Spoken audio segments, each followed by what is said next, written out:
blesse mon cœur d'une langueur monotone. Je répète, blesse mon cœur d'une langueur monotone.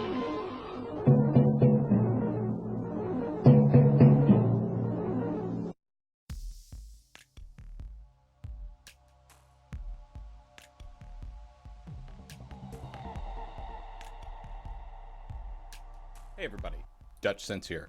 2:53 a.m. Central Time on Friday, May 1st, 2015. And I'm pulling another all-nighter, got my coffee right here. No joke on that.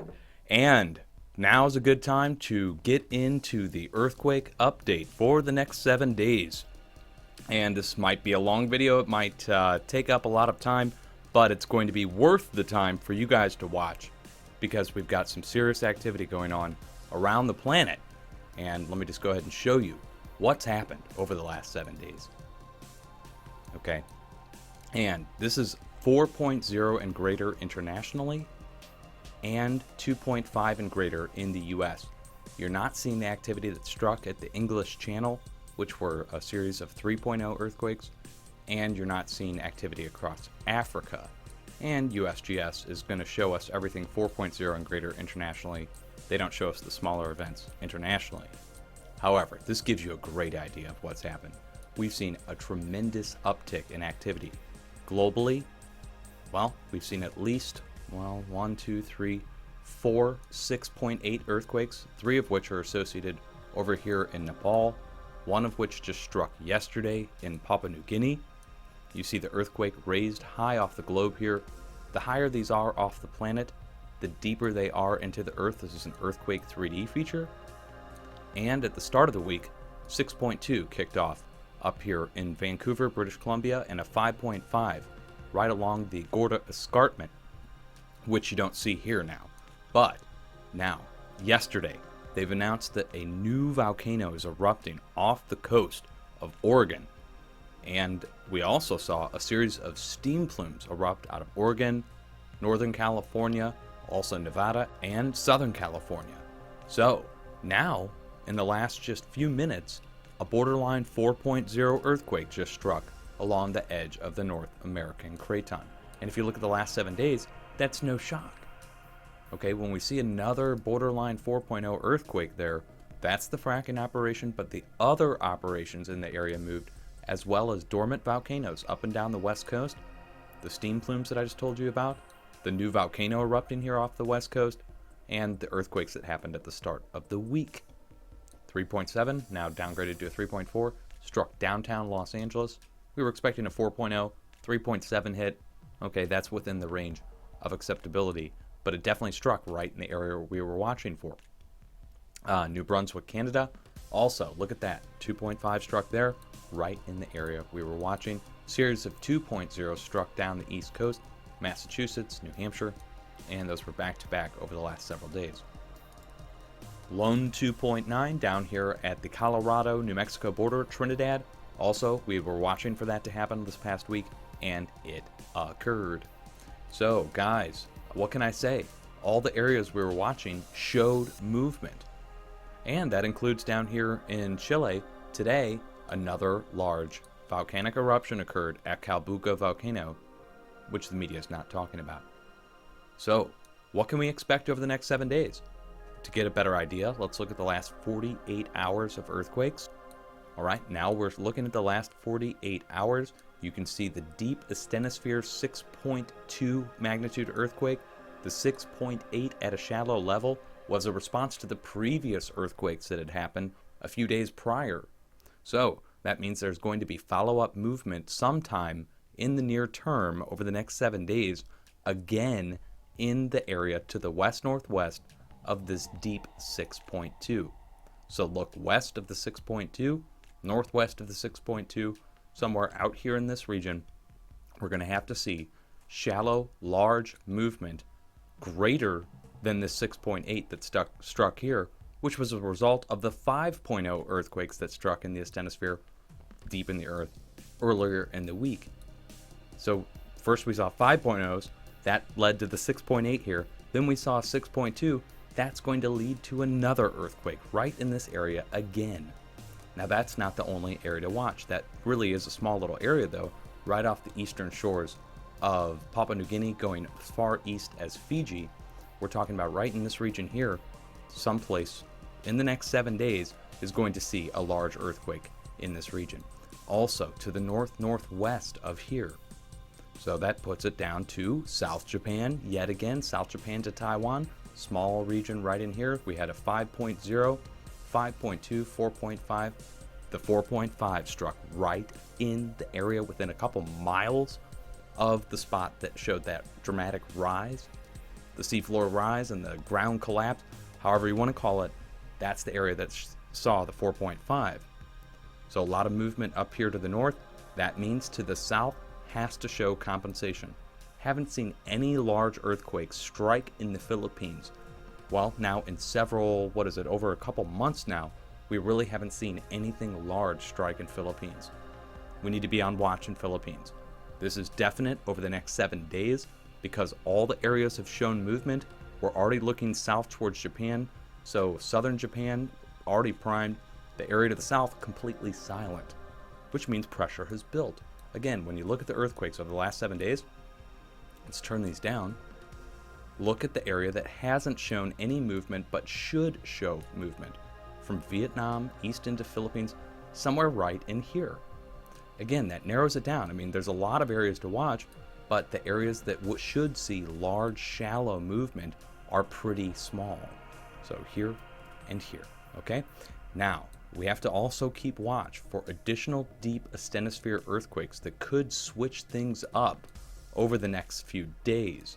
So we've seen a lot to the south, no deep movement to the north. If you see deep movement to the north, that means we need to watch to the west. So again, from the west, northwest of the deep movement, we need to watch for shallow compensation movement.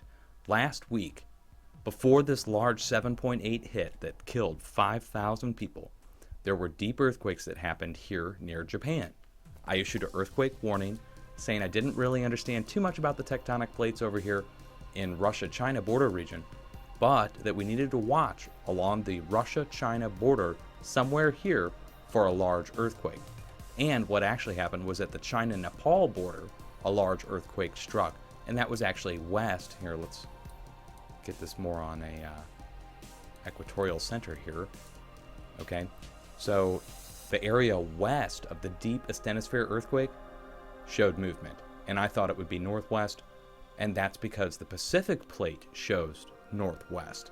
So the new rule that I'm applying, and that I think geologists are now applying if you go read the reports, that when earthquakes happen here in Japan and down into Central Asia, it translates west to the sub-Asian continent along the Himalayan mountains. So this past week, 30 to 50 feet rise in Japan, or collapse, depending on which way you want to talk about it. The professionals then came out 2 days later and announced that a 30 to 50 foot movement is still expected here in Nepal. 30 to 50 foot rise here in Japan, 30 to 50 foot movement expected here in Nepal. It took them 2 days to figure that out, and we've been talking about this for the longest time, guys. So that nails it down here in the West Pacific. 2 main areas to watch over the next 7 days. If you go west, we're talking about, well, again, the professionals are now saying that we need to expect movement here in Nepal, but the professionals are always, I swear to God, they're one step behind on all this stuff, guys. We need to watch more west near Turkey, and that's because the pressure translates westward from these deeper, larger earthquakes, and that caused the shallow movement here. Well, guess what? There needs to be compensation movement to the west now because this area showed movement. While they're expecting 33 to 50 foot of movement here, I would more expect it near Turkey, let's say. And this takes us back to 2011. And if you go back to 2011, you'll find out that in 2011 was the last time that this volcanic ridge erupted here off the shores of Oregon. And it was the last time that we saw big time swarms in Hawaii with big lava flows building up at Kilauea. That's going on right now as well. Also go back to 2011, Sinabung erupting, multiple volcanoes erupting out of the blue without any warning. That's happening again now. Go back to 2011, fracking earthquakes going through the roof, happening again now. And again, we had denial by the media, happening then, happening again now.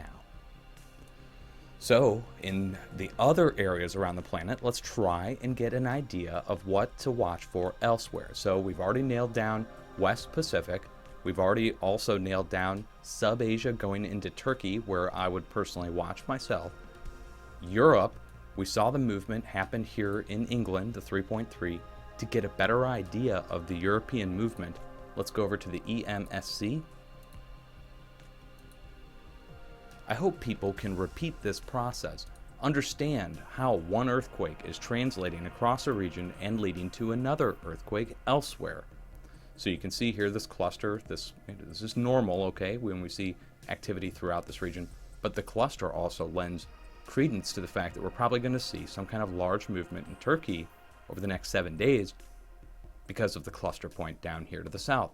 Now you can see this 2.7. This is the leftovers from the 3.3 that struck in the English Channel right along the shores of France.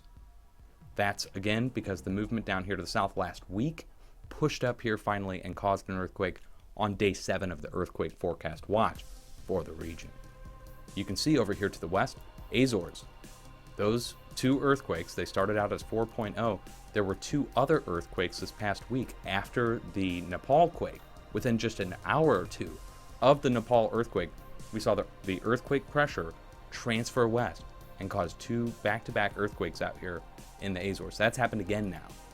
Also, going south to the Canaries, you see the lone 2.5 down there. Again, just showing you signs of stress pressing west.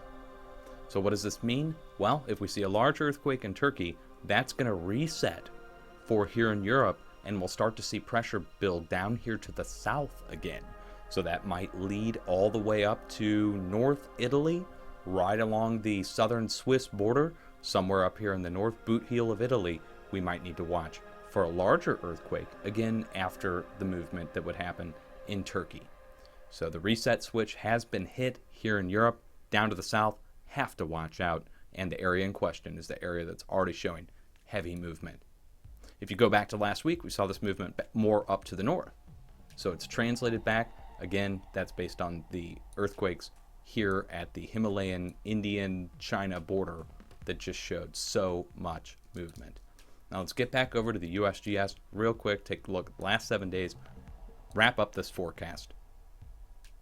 So we nailed it down in Europe. We have to watch just a small region. Again, I guess you could call it Turkey, Europe. Somewhere in Turkey, and going over small little region again, North Italy, North Boot Heel, right there. Okay, so then also in the United States, we need to watch along the edge of the craton. Now that we've seen this movement here in the US, new volcano erupting here, big movement this past week up in the Pacific Northwest, multiple 4.0s across the edge of the craton. That means over the next 7 days, we're going to see this happen again. And we're going to see it translate south to larger earthquakes down here in Southern California. Now, I was looking for a 4 to 5.0 to strike. That 3.7 struck, got off lucky this time. Again, anything over that 4.0, people start to really feel. So we're going to have to watch further to the south, and that's all this volcanic, dormant volcano movement. Undeniable. This swarm here happened at a dormant volcano. Okay, these 3 earthquakes, look at the screen right now, you will see it. Dormant volcano at each location. So we need to watch out for possible larger movement to the south. And this would be south of Los Angeles, so San Diego to Salton Sea. Really small area to watch down here to the south. Up here to the north, it's much more broad. Now that we know there's an undersea volcano erupting right here where this point is, okay, literally right where the point meets, that's where we're talking about the new undersea volcanic rift. Well, this lets us know we're going to see another series of at least 5.0 earthquakes, most likely another repeat of what we saw last week, at least. So we'll have to watch that region for the next 7 days. And if you don't know what happened last week, we had a 6.2 up here to the north at Vancouver Island and a 5.5 along the Gorda Escarpment, new volcanic eruption right in the middle. So that nails down our area to watch up here to the north. Now people might say, oh, Cascadia might move all the time. No, we haven't seen multiple 6.0, 5.0 earthquakes up there in months. And so this indicates, again, the volcanic pressure that's showing at all the different volcanoes showing eruptions and the new volcanic eruption on the west coast. Look, this is the time where you need to be prepared now, because we're looking for a repeat because of the other stuff that's going on of a 2011 type scenario.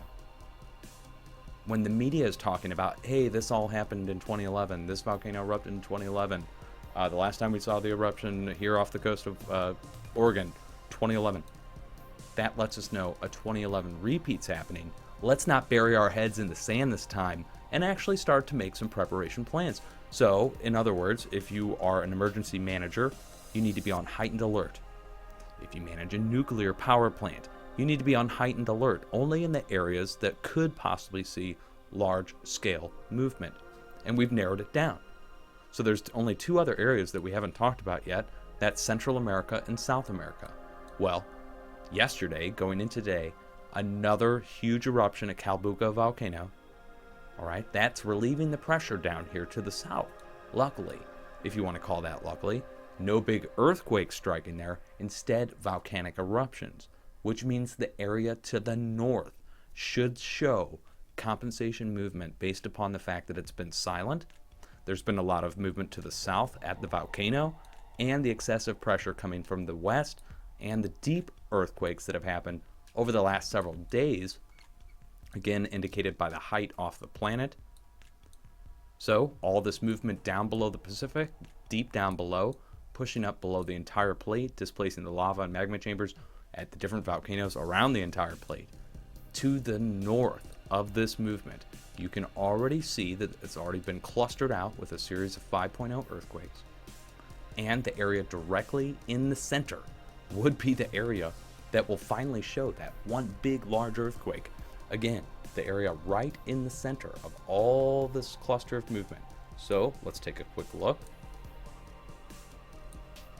That narrows it down to, let's say, Ecuador, Nicaragua, somewhere right in here in this small little 2 to 3 country region, right in here, will show movement in the near term in the next 7 days, and that's based upon the other movement that's happened to the south, to the north, and to the west.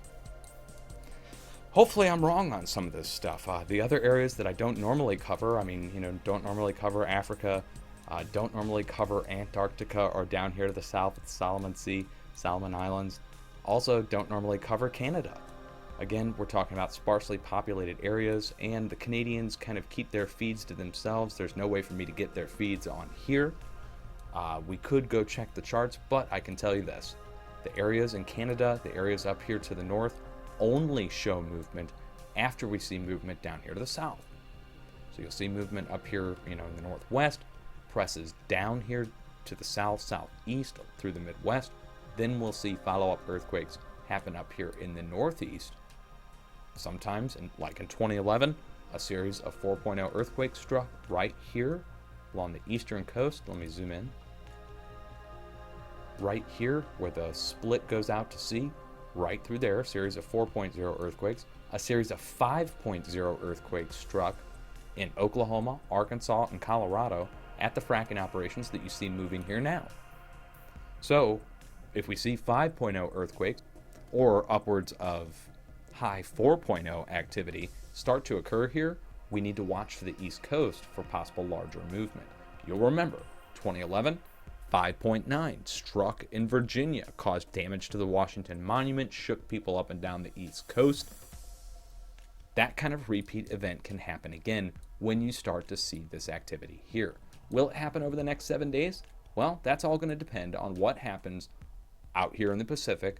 Are we going to see that massive earthquake event like we saw in 2011? Is it going to take another week of buildup? You'll remember in 2011, it was at least a month and a half of buildup before we saw the big one hit. I'd say we are already in at least 3 weeks. If you go watch my videos, you'll see things started to ramp up about 3 weeks ago with multiple reports of volcanoes and different earthquakes that were starting to happen. I had been focusing on other news that was happening at the time because there wasn't much earthquake activity happening. Then it started to ramp up. And now here we are. It's like the frog in the pot.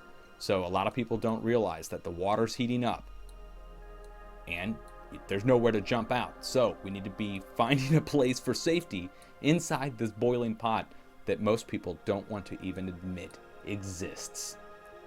And I'm telling you guys, we are here at that 2011 point. If we get to another couple, 2 to 3 weeks from now, and we haven't seen that big, large, upper 8, 9.0 type earthquake, then I'll be issuing a retraction, of course, and let people know that things have calmed down and that I was wrong. But we are looking at it. This activity, you could go back and watch my video from 2011, from 2 days before the big earthquake in Japan.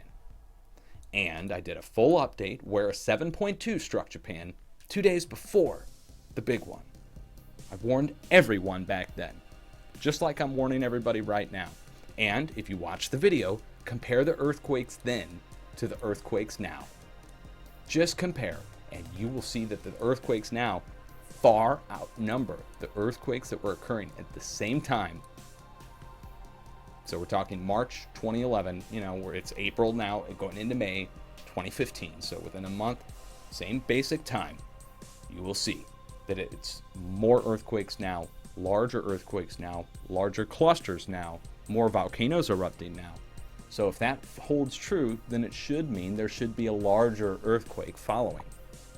If I'm wrong, I'm wrong. I hope I'm wrong. I want you guys to be prepared. I wouldn't go into these type of updates if I didn't really want you guys to be prepared. There's no money in this. There's no fame in this. Everybody hates you when you come out. Jesus Christ. Just as I'm talking to you right now, 7.2 magnitude earthquake just struck the area that I just warned you at the start of this video. I'm going to get the video out right now, guys. Much love. Be safe. Always have an earthquake plan ready and be prepared, just in case.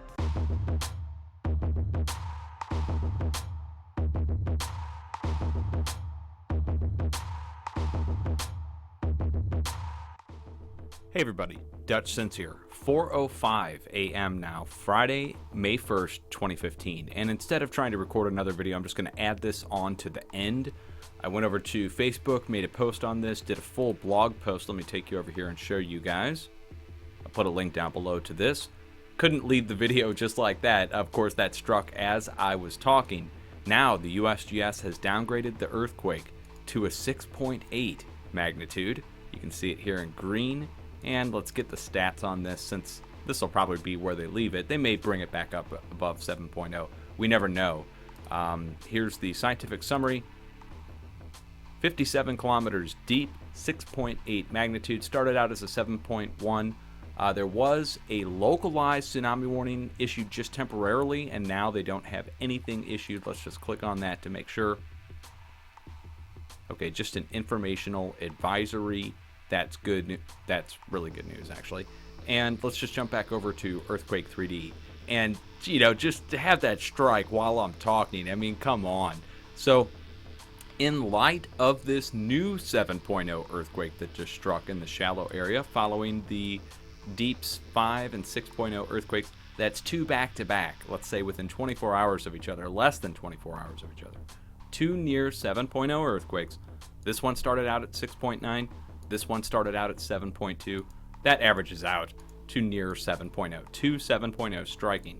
And they really did strike in the same spot within 24 hours of each other. Just a few miles difference there. Not far at all. So we have since seen a 4.7 strike in the asthenosphere again. This means another 6.0 will be striking in the area west-northwest. And the way I can describe this as, it's like dropping a letter into the mail. So you mail something and it goes out, the postman takes it away. You mail something else and the postman picks it up the next day and takes it away. And those letters will always be behind each other, as long as you don't put a priority express on them, that they'll be in succession of one another. So it's going to take a day or two for the uplift to occur from down below, where these deep earthquakes are occurring, to up above. It takes a little while for the check to get in the mail up to the shallow level from the deep level, a day or two. sometimes up to 3 or 4 days. And so we have to watch. That's why I issued these 7-day forecasts, and that's what this is. So we already saw an additional 7.0 strike the area. That then resets the area again for the deep movement, and the shallow movement should also translate to compensation movement in the areas where we haven't seen any follow-up movement at all with all this activity that's happened over the last 7 days. And we've got Philippines into South Japan sitting here pretty much quiet. You might say, okay, that does go down into Indonesia as well. Well, it does. It goes down here towards Vietnam, towards Sumatra, which, again, was already named as an area that we need to watch over the next 7 days for possible movement as well. But we're watching more towards Japan. However, don't rule out this area down to the south for some kind of movement based upon this follow-up activity that struck here. This is so much for me to try to cover. One guy to try to cover all this. Are you kidding me? But I'm trying to do it, guys. So, doing the best I can. Of course, have an earthquake plan ready and be prepared. If you live anywhere around the Pacific right now, trying to get those areas nailed down so we don't, needlessly warn other people. But you'll remember in 2011, the tsunami happens. It struck in Hawaii. It caused damage on the west coast of the United States, and that was, 3,000 miles away. So it does affect everybody. Fukushima, you'll remember Fukushima, that affected the whole planet. Caused panic around the entire planet because of one nuclear reactor in one country. And there's so many countries along the borders here, and of course the areas in question, there's lots of heavy population, dense population, almost at sea level. Not many people living up in the mountains in these areas, most along the seashore in coastal cities. So this, area here, we've seen too much damage already, guys. 5,000 people died this past week. I mean, look, I know there's a lot of stuff going on in the world and riots, and which is something else we need to look into entirely, which is the correlation between all the riots and the civil unrest and the largest earthquakes to ever happen in the world, which 1960 was the world's largest earthquake down here in Chile, 9.5.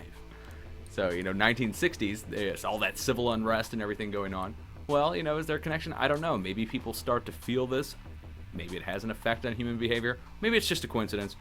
But this unrest trumps the civil unrest, guys. It's not going to discriminate against one or the other. It's not a cop coming to get you. We're talking about a giant wave from the tsunami that's created. People forget. 2011, there was actually people injured in the waves. A few people actually killed from the East Pacific from the tsunami from Japan. People seriously hurt when their docks, their boats, everything was washed away. Go look up California West Coast Tsunami 2011, and you'll see tsunami footage from California. Everybody's forgotten about this stuff, but it could happen again.